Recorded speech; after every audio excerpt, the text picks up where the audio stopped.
Hello வணக்கம். நான் உங்கள் மாமியார் சமையல்லேருந்து பிரேமா. இன்றைக்கி நம்ம கிச்சனில் வந்து குடல் குழம்பு தான் செய்ய போகிறோம். அது இன்றைக்கி எப்படி செய்யலான்னு சொல்லிட்டு பார்க்கலாம். இப்போ நம்ம குடல் வாங்கிட்டு வந்துட்டோங்க. இது வந்து நாங்கள் வாங்குகிற கடைக்காரங்க வந்து சுத்தமாக க்ளீன் பண்ணி நல்லா கழுவி கொடுத்துருவாங்க. அதை நாங்கள் கட் பண்ண சொல்லி வாங்கிட்டு வந்து மீதி இங்கே வந்து கழுவி க்ளீன் பண்ணிக்குவோம். நீங்கள் வாங்குகிற கடையில் வந்து க்ளீன் பண்ணாமல் கொடுத்தாங்கன்னா கொஞ்சம் எக்ஸ்ட்ரா ரூபா கொடுத்தீங்கன்னா அவங்க வந்து நல்லா க்ளீன் பண்ணி கழுவி கொடுத்துருவாங்க. வீட்டில் ரொம்ப க்ளீன் பண்ணுறது முந்தியெல்லாம் நல்லா க்ளீன் பண்ண முடியும். இப்போ நம்ம ஃப்ளாட்டுகள்லாம் இருக்கிறதுனால நம்ம க்ளீன் பண்ணுறதுக்கு கொஞ்சம் கஷ்டமாக இருக்குது. அதனால் நாங்கள் வந்து க்ளீன் பண்ணியே வாங்கிட்டு வந்துடுவோம். இப்போ இதில் எங்களுக்கு தேவையில்லாதது நாங்கள் சாப்பிடாததெல்லாம் நான் தனியாக எடுத்துற போகிறேன். இதுதாங்க நுரையீரலோட டியூப்பு. இதெல்லாம் நாங்கள் சாப்பிட மாட்டோம். அதனால் இதையெல்லாம் நாங்கள் வந்து தனியாக எடுத்துடுறோம். இதை வந்து நான் இப்போ அதை எப்படி க்ளீன் பண்ணுறதுன்னு சொல்லி பார்க்கலாம். இப்போ இதில் கொஞ்சம் உப்பும் மஞ்சள் பொடியும் சேர்த்து நம்ம கழுவி எடுத்துடலாம். கொஞ்சம் மஞ்சள் பொடியும் சேர்த்துக்கிறேன். உப்பும் மஞ்சள் பொடியும் சேர்த்து இதை கழுவி எடுத்துட்டு வந்துடுவோம். இப்போ மஞ்சள் பொடியும் உப்பும் சேர்த்து கலந்துட்டோம். இப்போ அதில் என்ன டியூப் இருக்கிறதெல்லாம் நான் எடுத்துடுறேன். இதெல்லாம் நுரையீரல். ஒவ்வொரு ஊரில் வந்து இப்படி நுரையீரலை தனியாக தருவாங்க. ஆனால் இங்கே பழனியில் வந்து நுரையீரலும் குடலும் சேர்த்து தான் தருவாங்க.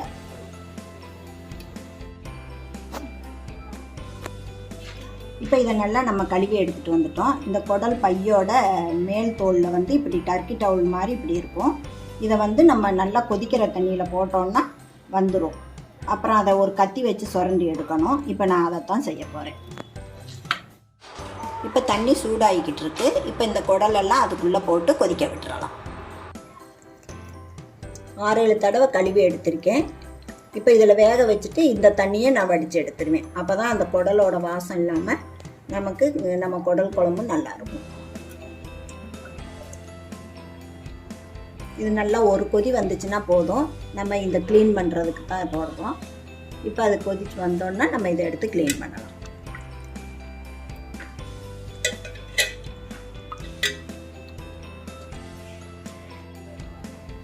இப்போ இது ஒரு 5 நிமிஷம் தான் சுடுதண்ணியில் இருந்திருக்கு. இப்போ அதுலேயே வந்து அந்த கலரெல்லாம் போயிடுச்சு பாருங்கள். அப்படியே அந்த தோல் தனியாக வந்துடும். சும்மா நான் கையில் எடுத்து தான் பண்ணிக்கிட்டு இருக்கேன். இன்னும் அவ்வளோ சூடெல்லாம் இல்லை. அதே பாருங்கள் எப்படி வந்துருச்சு. இது அதோட மேலே இருந்த தோல், இது வந்து அந்த சதப்பகுதி. இப்போ இப்படி தான் எல்லாத்தையும் எடுக்க போகிறேன். இப்போ அந்த குடல் பையில் இருக்கிறதெல்லாம் இப்படி தான் இருக்கும். இதை வந்து நம்ம இப்படியே க்ளீன் பண்ணி எடுத்துடலாம். ஒரு கத்தியை வச்சு இப்படியே லேசாக சொரதுனாலே போதும். எல்லாம் க்ளீனாக இப்படி வெள்ளையாக வந்துடும். இப்படி வெள்ளையாக வந்துருச்சு பாருங்கள். இப்படி க்ளீன் பண்ணி எடுத்துடுறேன். சிலர் இதோடவே போடுவாங்க. எங்கள் வீட்டில் அது மாதிரி செய்ய மாட்டோம். அதனால் இதை ஃபுல்லாகவே க்ளீன் பண்ணிக்கலாம். இது சும்மா கையில் எடுத்தாலே வருது. இப்போ நான் இதை ஃபுல்லாக க்ளீன் பண்ணிடுறேன்.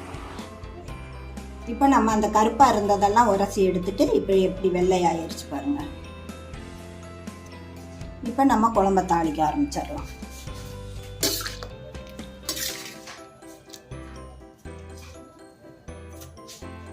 இதுவுமே நல்லா வடித்து எடுத்துக்கலாம் தண்ணியை. அப்புறம் இன்னொரு தடவை கழுவிட்டு அப்புறமா குழம்பு வைக்க ஆரம்பிப்போம்.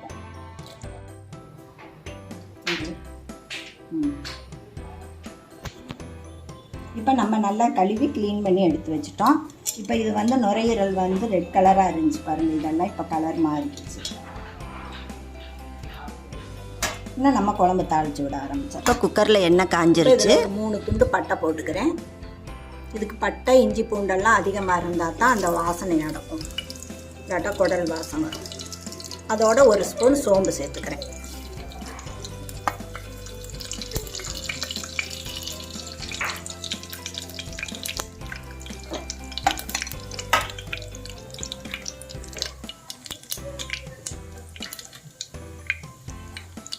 இதோட ஒரு 3 பச்சை மிளகாயை 2ஆக கட் பண்ணி வச்சுருக்கேன். அதையும் சேர்த்துக்கலாம்.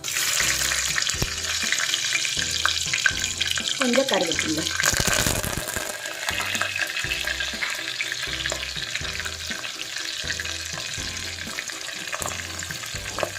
இதோட வெங்காயம் கட் பண்ணி வச்சுருக்கேன். இதையும் சேர்த்துக்கலாம்.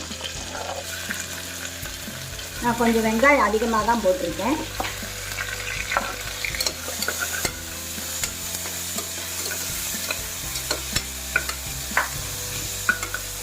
இப்போ இந்த வெங்காயம் வதங்குறதுக்கு கொஞ்சம் உப்பு சேர்த்துக்கலாம். இப்போ வெங்காயம் நல்லா வதங்கிருச்சு. இதோட இஞ்சி பூண்டு பேஸ்ட் சேர்த்துக்கலாம். 2 ஸ்பூன் அளவுக்கு இஞ்சி பூண்டு பேஸ்ட் எடுத்துக்கிறேன். இது கொஞ்சம் இஞ்சி பூண்டெல்லாம் கொஞ்சம் நிறையா போட்டால் தான் உங்களுக்கு அந்த ஸ்மெல் இல்லாமல் நல்லாயிருக்கும். அதனால் கொஞ்சம் அதிகமாகவே சேர்த்துக்கலாம். மட்டனுக்கு சேர்க்குறத விட இது கொஞ்சம் அதிகமாக சேர்த்துக்கணும்.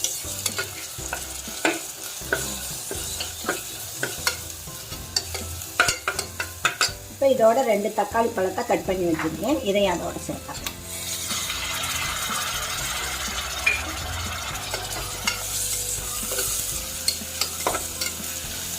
இது கொஞ்சம் நல்லா வதங்கட்டும்.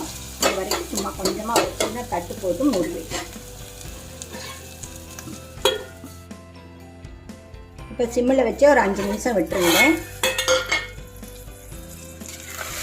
நல்லா தக்காளி வெங்காயமெல்லாம் நல்லா மசிஞ்சு வந்துடுச்சு. இன்னும் நம்ம இதோட மசாலா தூள் போடலாம். ஒரு 1/2 ஸ்பூன் அளவுக்கு மஞ்சத்தூள் போட்டுக்கிறேன்.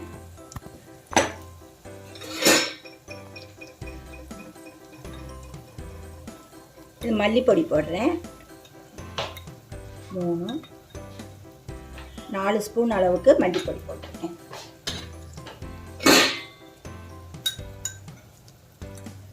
அடுத்து மிளகா பொடி போடலாம். 3 ஸ்பூன் மிளகா பொடி போட்டிருக்கேன். இந்த ஸ்பூனில் தான் போட்டுட்ருக்கேன். அவங்கவுங்க காரத்துக்கு வேணுங்கிற மாதிரி வச்சுக்கலாம். ஒரு 2 ஸ்பூன் மட்டன் மசாலா.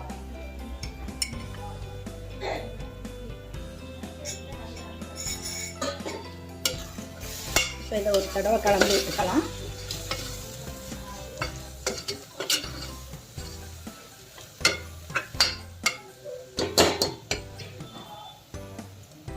இப்போ இதோட அந்த க்ளீன் பண்ண குடல் எடுத்து போட்டுக்கணும். இது குக்கரில் ஒரு 5 விசில் 6 விசில் விட்டோம்னா தான் நல்லா வெந்திருக்கும். இது சும்மா சின்ன ஆட்டோட குடல்னால இது சீக்கிரமாகவே வெந்துடும்.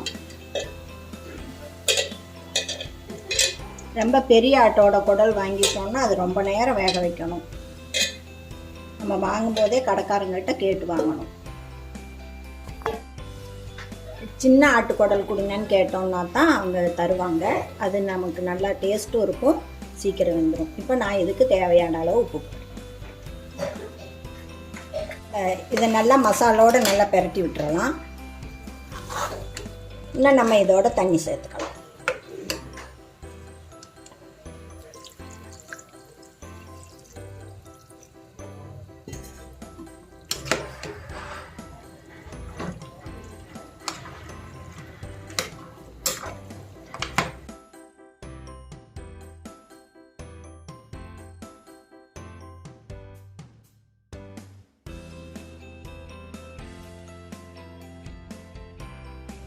இப்போ இதை ஒரு 6 விசில் வரைக்கும் வேக விட்டு எடுத்துக்கலாம். இப்போ நான் மூடி போட்டு வேக விடுறேன். இப்போ 6 விசில் இறக்கிட்டோம். இப்போ ஸ்டீம் எல்லாம் போயிருச்சு. நம்ம எப்படி வெந்திருக்குன்னு சொல்லிட்டு பார்க்கலாம்.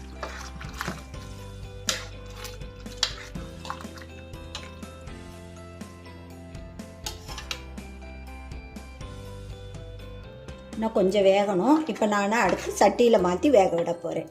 எவ்வளவு தான் நம்ம குக்கரில் செஞ்சாலும் நம்ம மண்சட்டியில் நான்வெஜ் செய்கிற மாதிரி இருக்காது. அதனால் நான் இப்போ சட்டிக்கு மாற்றிக்க போகிறேன். இப்போ ஒரு சட்டி வச்சு காஞ்சிட்ருக்கு. அதில் கொஞ்சமாக எண்ணெய் சேர்த்துக்கிறேன். எண்ணெய் தான் குக்கரில் வச்சாலும் நம்ம மண்சட்டியில் வச்ச மாதிரி இருக்காது. அதனால் வேக போட்டு எடுத்து நான் மண்சட்டியில் தான் எதுவுமே செய்வேன். மட்டன் இதெல்லாம் இன்றைக்கி குடல்னால மசாலாலாம் சேர்த்து அதோடு சேர்த்து குக்கரில் வேக வச்சுருக்கேன். இப்போ அது 3/4 பதம் வெந்திருக்கு. இன்னும் இதோட மண்சட்டியில் போட்டு வேக விட போகிறேன். அதோட வெறும் கருவேப்பிலை மட்டும் கொஞ்சம் போடுறேன்.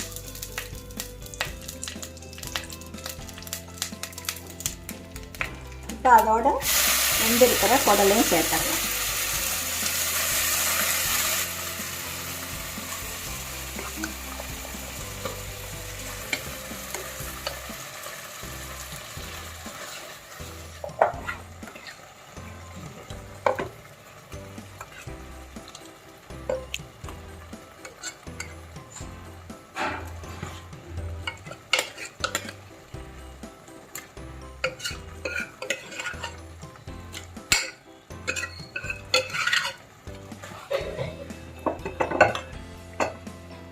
இப்போ இதில் ஒரு அரை மூடி எடுத்து தேங்காய் பால் எடுத்து வச்சுருக்கேன். அந்த தேங்காய் பாலை இதோட சேர்த்து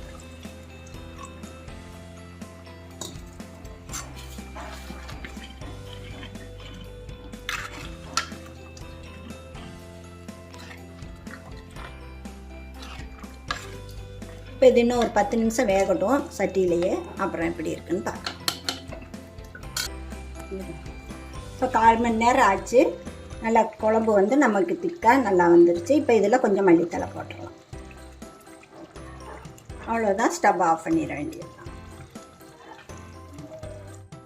இப்போ நமக்கு குடல் குழம்பு ரெடி ஆகிருச்சு.